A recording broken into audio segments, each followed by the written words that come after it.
مور خو د انسان دپاره په دنیا کې عظیم نعمت دی، ځکه دا ستا خالق ظاهري دی. زموږ یو خالق حقیقي ذات چې کوم دی الله دی، لیکن موږ چې دنیا ته د چا په سبب راغلي یو، د چا په واسطه راغلي یو، مور ده، پلار دی. هغه مور چې کله ته پیدا کېدې د ستا په وجه څومره تکلیفات وړي، هغه مور چې کله به ته ماشوم وې،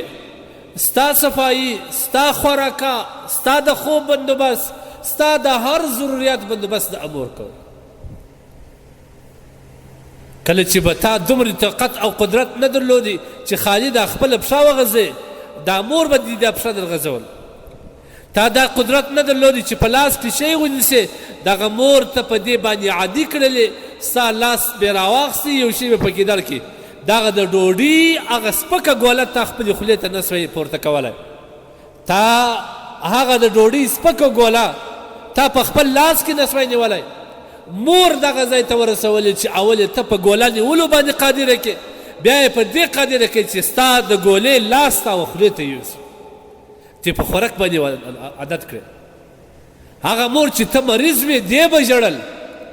که به تا خندل دی به خندل، ستا په خندا کې د دې خندا وه، ستا په ژړا کې د دې ژړا وه، ستا په لوږه کې به دا وږې وه، او ستا په یخ کې به د دې یخ کېدی، ستا په ګرمي کې به د دې ګرمي کېدل. کله چې به ته ارام وې، ته به پر سکون باندې وې، د دې هر قسم لوږه یې هېروه او بېتابي یې هېروه، ګرمي یې هېروه، یخ یې هېروه، دا ټول به یې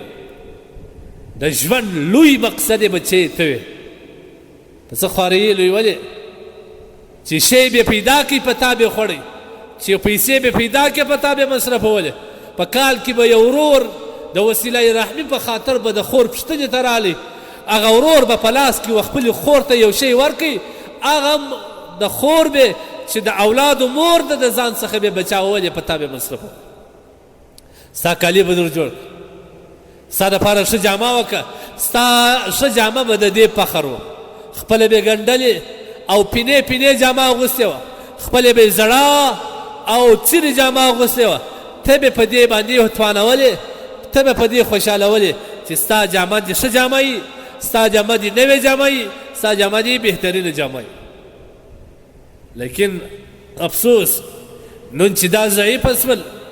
دا ستا د لاس لاندې سول، د دې نور امید و خپل بچی ته سو، او د دې هغه هیلې د ژوند و خپل بچي ته سوې، بچی تا دومره بدبخته یې چې ته نن د هغه خپلې مور سره سم سلوک نه کوې.